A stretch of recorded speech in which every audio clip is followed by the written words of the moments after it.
Hey, it's Captain Chris Myers, Central Florida Sight Fishing Charters, and maybe you've watched my video on how to cast the tailing redfish. And there we're using a stationary target, so I can really take some time and demonstrate. But today we actually have some tailing redfish right up here in front of the boat.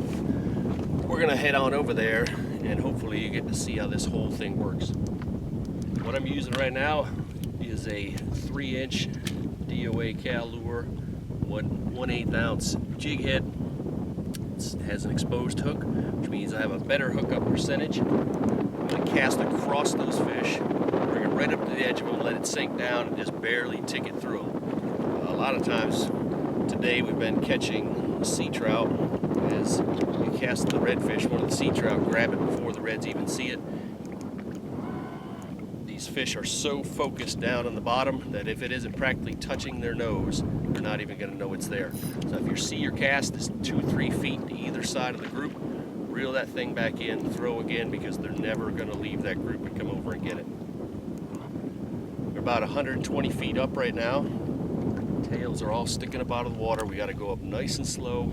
If you try to hurry up and get there, make it a little bit too noisy, you blow up the whole school. Right now we're fishing in about 12 to 18 inches of water. Right up here's the school.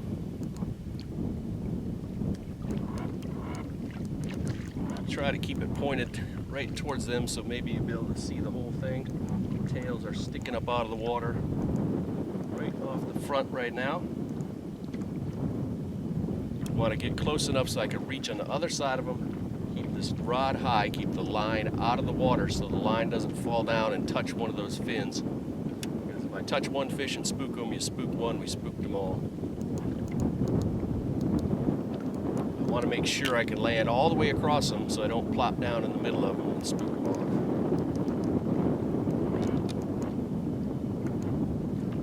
off. Here's our tails. Let me try to get the boat pointed at them so you can watch this unfold. Now they're in casting range, they're all doing somersaults. Try to get up to them, let it come down in them. I already had one bite, and there we go.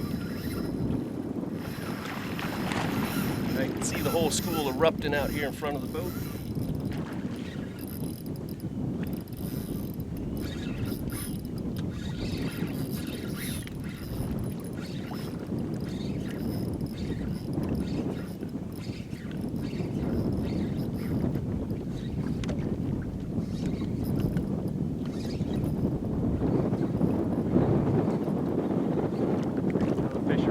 Right here in front of the boat where I can reach down and touch it out.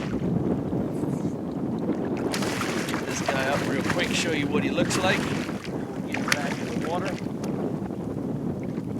Beautiful color on this one.